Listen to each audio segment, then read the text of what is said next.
Welcome to our discussion today. Let's talk about the idea that almost all of the economics taught out there is complete rubbish, which really shakes up how we think about our political decisions. Wow, that's a strong start.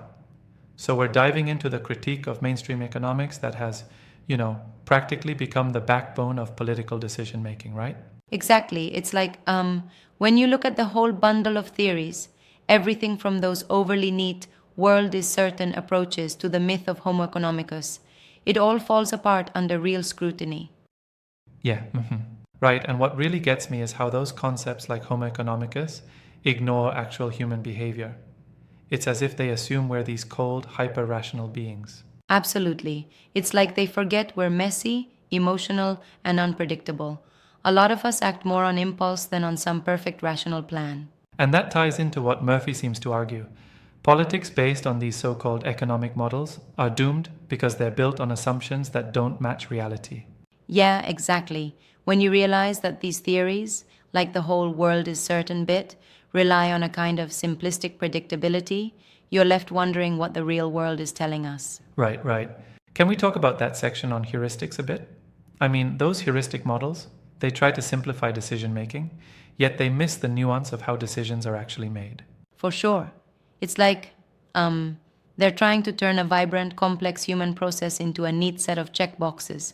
Since we're not machines, this oversimplification only widens the gap between theory and reality. Yeah, exactly. I've always found it interesting how these models are treated as gospel in economic circles, even though real world economic behavior is so nuanced and unpredictable. Right, and that's a big part of the problem. If you build policies on these shaky assumptions, you naturally end up with political decisions that lead us astray. It's almost like building a house on sand. That's a great analogy. It really emphasizes the fragility of these models when applied to actual policy. Exactly. And look, sometimes you hear the defense, well, it's just a tool, a framework. But when the framework itself is built on unrealistic ideas like the rational economic man, then we're just not capturing the full picture. Right.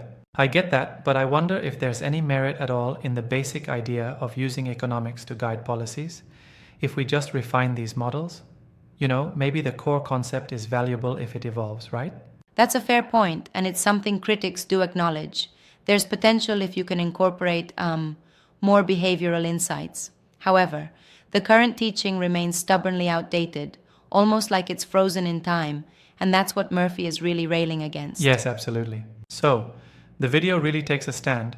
It's not just about a few theories being wrong, but a whole educational system that underpins our politics being, well, completely off the mark. Yeah, and it's explosive in that sense. It lays out that political decisions are built on this economic nonsense, linking theory to societal chaos. Right, yeah. What strikes me is the warning that when policies are based on these fundamentally flawed models, the whole system is destined for problems, like mismanagement or even crises. Exactly, and it's reminiscent of how people overlook foundational issues in other fields. Like if a chef used a faulty recipe, the meal is doomed. It's that kind of catastrophic misunderstanding. So, do you think there's a way for economics to recalibrate, or is it too entrenched in its own tradition? There's definitely room to evolve, but it requires policymakers, academics, and educators to step back and really question these century old assumptions. The video pushes for a more pragmatic, reality checked approach to economics. I often think of it like trying to update an old software system. It might still run, but it's full of bugs and vulnerabilities that could crash the whole operation. That's a great analogy. It's like we're running outdated code in a modern world. And every wrong economic decision based on these models is like a bug causing major issues down the road. Exactly. One part that really got me thinking was how these economic models feed into our political narratives, almost like a self-fulfilling prophecy. You know? Absolutely.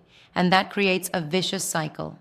When political leaders base decisions on these flawed models, it reinforces the theories, even though, in practice, they lead to surprising and often disastrous results. Yep, indeed. And there's a critique here. Some might argue that economics, like any science, is a work in progress. There's ongoing research pushing these boundaries. True, but the issue is that the bulk of what's taught in classrooms and used in shaping policies is still that outdated framework. It's like the cutting edge is celebrated in academic journals, but the everyday application is stuck in the past. That's spot on. So, do you think this is more a failure of education or a failure of the discipline itself? I'd say it's both. The discipline suffers from a lack of practical, updated methodologies. It's like clinging to theories that ignore the messy, beautiful chaos of real human behavior. And frankly, education systems perpetuate this by teaching the same old narratives. That makes sense.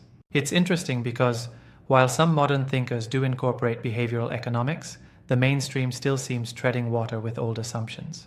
Exactly. And Murphy clearly calls out that the inertia in economic thought is, in part, why our politics often feel so disconnected from reality. Right. And this whole discussion ties into the larger debate of expertise and authority. Who gets to decide which models remain in force? Yes, and that's a tough pill to swallow. If those in power refuse to acknowledge the flaws, we keep spinning our wheels with ineffective policies. Honestly, yeah. I've seen critics point out that when economists ignore the unpredictable nature of human behavior, it's like ignoring half of the story. That part really resonates with me. Absolutely. It's like trying to build a bridge but only considering the engineering of one side. Without accounting for the other elements, you're asking for trouble. Right. This really raises the question, should academic economics dive deeper into interdisciplinary approaches? Definitely. Integrating psychology, sociology, and even a dose of humility could go a long way.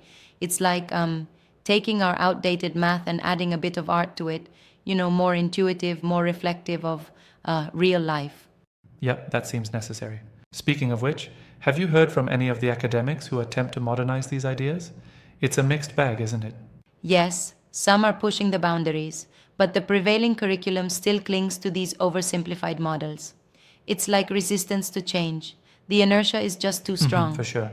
I wonder if, in time, political systems will shift once these flaws become undeniable to the public. Hopefully, because when real people start seeing the disconnect between theory and practice, there's a real opportunity to demand change. Yeah, that would be the best outcome.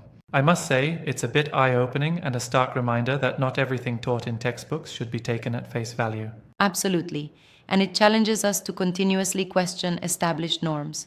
If our politics are to improve, then we need a more realistic economic foundation, one that embraces uncertainty and diversity in human behavior. Right. So, to wrap up, it sounds like we're calling for a serious reevaluation of how economics is taught, to ensure it aligns better with the real complexities of life and politics. Exactly. It's a call for embracing a more holistic, interdisciplinary approach that breaks away from the rigid, outdated models. It's a challenge to the status quo, a call to action for educators and policymakers alike. Well said. Thanks for diving into this heavy topic. It really leaves us with a lot to think about the future of economic thought and political decisions. Absolutely. It's been an enlightening chat. Until next time, keep questioning the norms and stay engaged with the complexities of the world around you.